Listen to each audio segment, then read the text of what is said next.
I'm Daniel, and I'm an advocate at Google.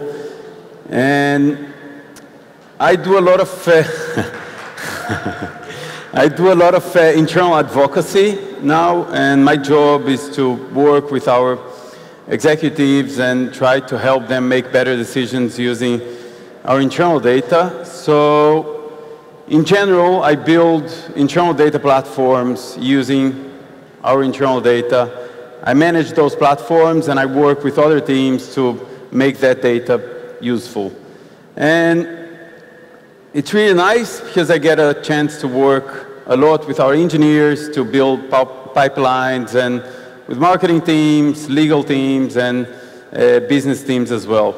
So today I'm going to talk a little bit about how I use data visualization to uncover insights in our internal data.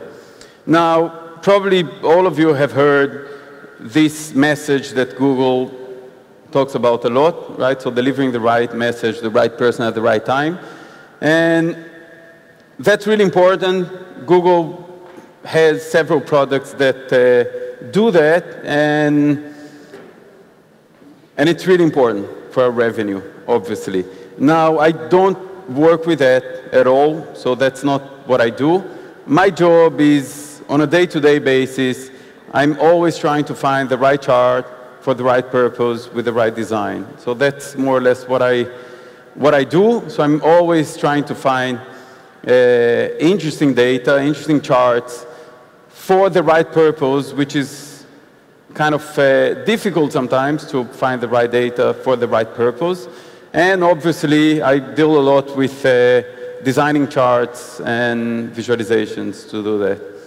Now, I'm going to talk about three things. Very briefly, I'm going to talk about choosing the right chart. There is a vast literature that deals with it, so I won't go too deep into it. And then I'm going to talk about the right purpose. So in my view, there are three purposes that we can use when we are visualizing data. So exploring data, good old data visualization, data exploration, and then monitoring performance and informing the world. So I'm going to start with the right chart, because choosing the right chart on a data visualization is obviously kind of the atomic level of any visualization, right? So you choose either a bar chart, line chart, never a pie chart, and other visualizations. Now, so I mentioned there is some very, very good literature on the subject, and I really like Stephen Few. He's the best one in my opinion. So I attended a 4-day workshop with him in London, and it was just eye-opening. So he deals a lot with the ideas behind choosing visualizations, what's the right visualization for the data that you use. And one of the things that he talks about that I like a lot is looking at the relationship on the data. And that's kind of what I think about when I'm building a chart for an executive or a business team. So I won't go through all of them, but just thinking about, you're comparing things, you're ranking things, you're looking at, time series, and there are like visualizations that fit each kind of relationship. So I really recommend Show Me the Numbers. Now I'll go into the right purpose, which I think, even though the charts, they are what define a good visualization, a good dashboard, I think knowing the purpose that this dashboard will serve actually informs you on what you should be building. So first of all, exploring data. So I guess that's the most common one, because they're trying to uncover insights based on the data. And there's this guy. Anyone have a guess who is this guy? So I could find only one picture of him on the web. There were no pictures of him. And this one, so he's a pretty interesting guy. His name was Francis Anscombe, and he did quite a lot of scary research on statistics. He was a statistics professor in Cambridge. On the 50s, he moved to the US. He was a professor in Princeton, and then he was the founding chairman of the statistics department on Yale University, one of the top universities in the US. And as you can see, he did some pretty interesting research, but one of the things that I really, really appreciate the work that he did on the 70s, he wrote a paper called Graphs in Statistical Analysis. It's a very interesting paper. One of the things that I didn't know is that back on the 60s and 70s, statisticians, they didn't like charts. For them, charts are for children. Statisticians, they should deal with numbers. And I found that really interesting. And he didn't agree with that, so he wrote a paper to make a point, to prove that, you know, charts, they are essential for any statistical analysis. And he published this. So 4 sets of data, so you can see. And the interesting thing is that when you look at the descriptive statistics, they're exactly the same for all those data sets. So if you're looking at the numbers, then it's the exact same data set, right? So there is no difference between them. And obviously, anyone can see that they're completely different, right? So in this case, it just comes to show that you absolutely must use data visualization when you're analyzing any data set. So this is something that I did with, for the marketing team about a year and a half ago. So they came to me and said, look, we are trying to publish something to show what's the trends in customer behavior when it comes to the US holidays. Now that's a very broad question, and I had to break it down and try to understand, you know, how people behave online and what kind of trends we see, what kind of metrics, dimensions we can use, this kind of thing. And I came up with this visualization, which is, it's called small multiples, and it was invented by Edward Tufte, which is one of the kind of pioneers in data visualization. I'm going to talk about him a bit later.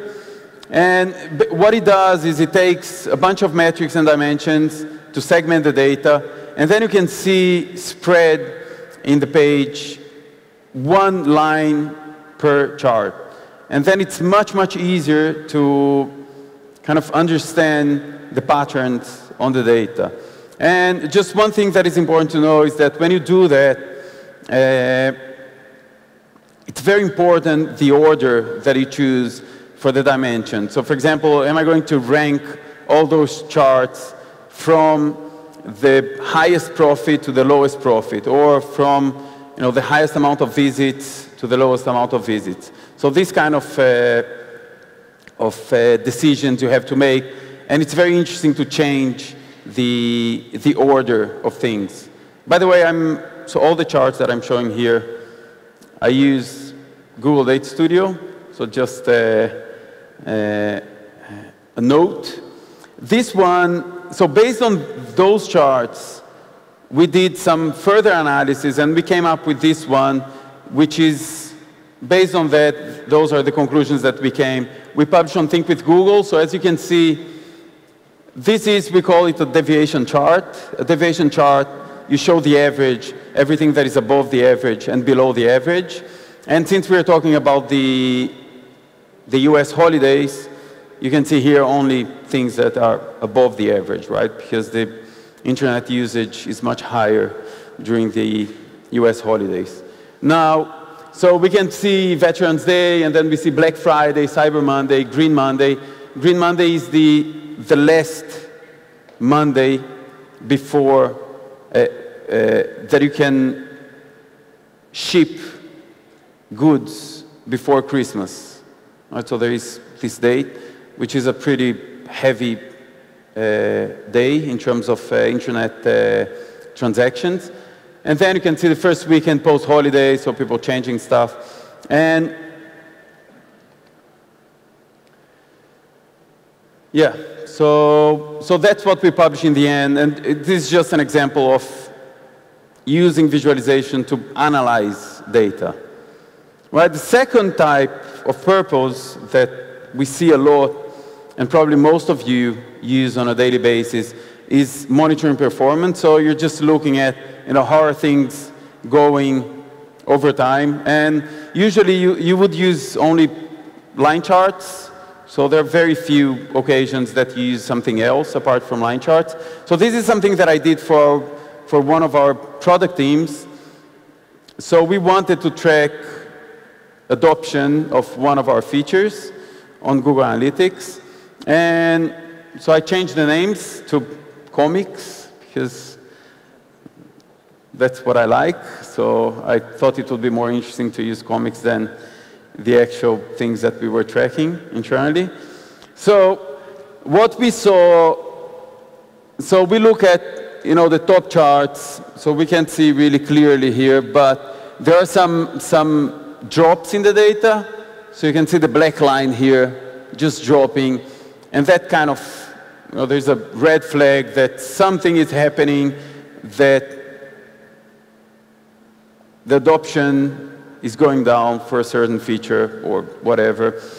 And then from a dashboard like this one that you monitor the performance or the adoption of something that you have on your website, you see that there is a problem, and then you go out and you start analyzing and seeing what's the problem. And that's what I did, kind of found out the reason, kind of reported back, and then we took some actions based on that. So this is another one, just to another example. This is something that I built for my website, Online Behavior, just to show another kind. Sometimes you do need some more advanced stuff. So if it's a website that you monitor every day and you want to know more about the stuff, you don't want to keep changing between dashboards, so you can actually do some more interesting stuff. But monitoring performance should basically be a very simple dashboard that should catch your eye when there is a change in the data. The last one, which is something that I enjoy the most doing, so part of my job, so I mentioned in the beginning that I mostly work with internal data to kind of make decisions, but about 20% of my job is looking at public available data sets and trying to understand what's going on around us and try to hopefully make a difference using data. And so sometimes I did some analysis on, for example, maternal mortality using UNICEF data and marriage and divorces in the UK. So trying to understand what's going on, how can we change trends that we're not happy about. And this is something that, well, probably all of you know Matt Cutts. So he used to be in the web spam team at Google. He left, I don't know, a year, 2 years ago. And in September, he posted that on Twitter. This is worth your time. It was about 7 days of heroin. So that's a terrifying article about something that I didn't know a lot about. I went on to read that article. It was like during my morning coffee. I was depressed all day. I couldn't do anything else. And it was an article about a group of journalists that went to Cincinnati, a city in the US, to track everything that was related to heroin usage in the city. And for those of you that don't know, there is what they call now heroin epidemic, or opioids epidemic in the US. So there is a huge amount of people dying like flies because of heroin. And so I found it quite terrifying. So this is the main visualization that they have in the website, or and this is 7 days in one city in the US. So that's quite impressive. 18 people died in a week. 180 people had overdoses. 200 people went to jail because of heroin. And 15 babies were born dependent on heroin because their mother, they were using heroin throughout pregnancy. So that kind of it's a bit heavy, and I started to become quite, I don't know, hooked into it. So start reading papers and watching documentaries. So for 3 months, every day I would get home and read, articles about opioids and how they're affecting, how people get addicted to it, this kind of stuff. And watching documentaries on YouTube, there's a lot written about it.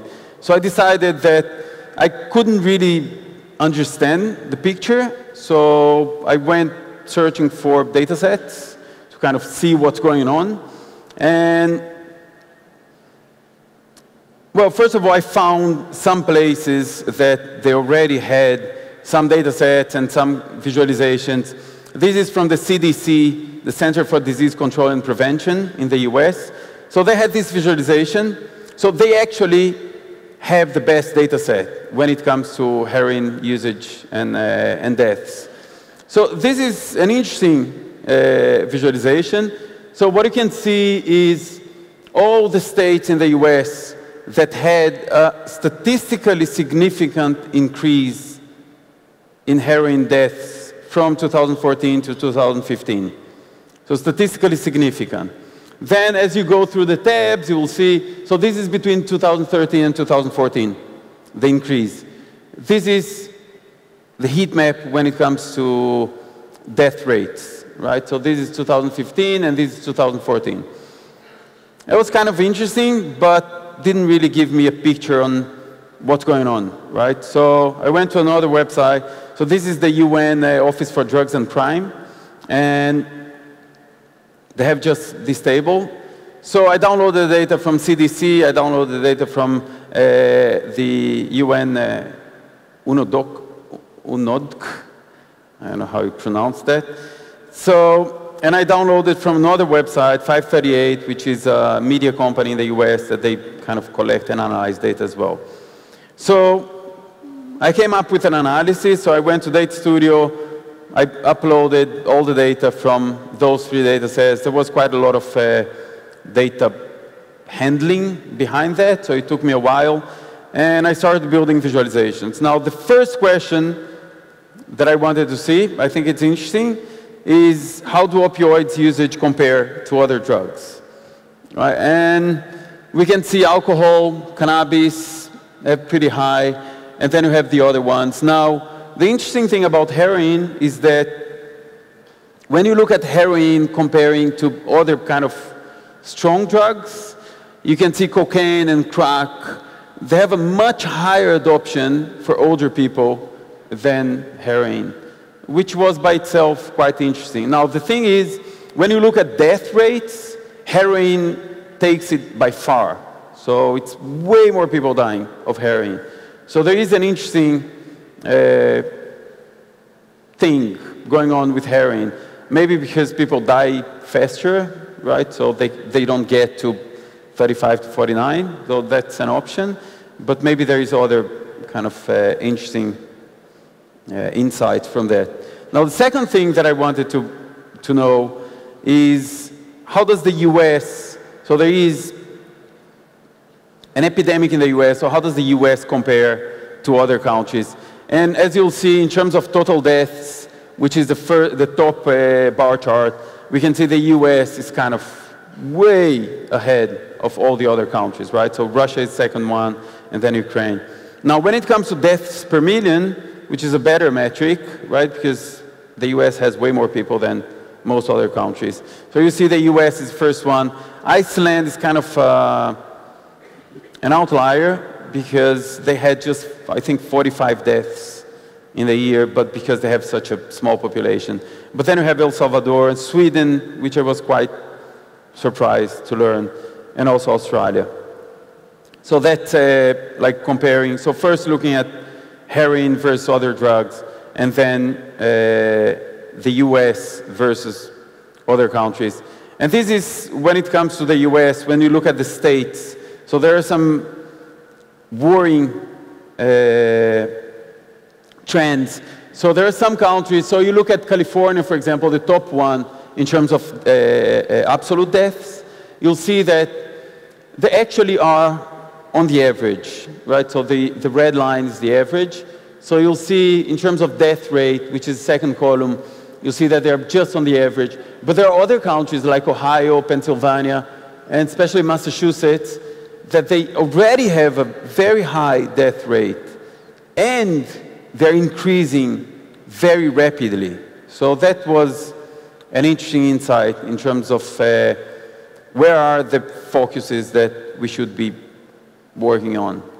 So that's my take on heroin. And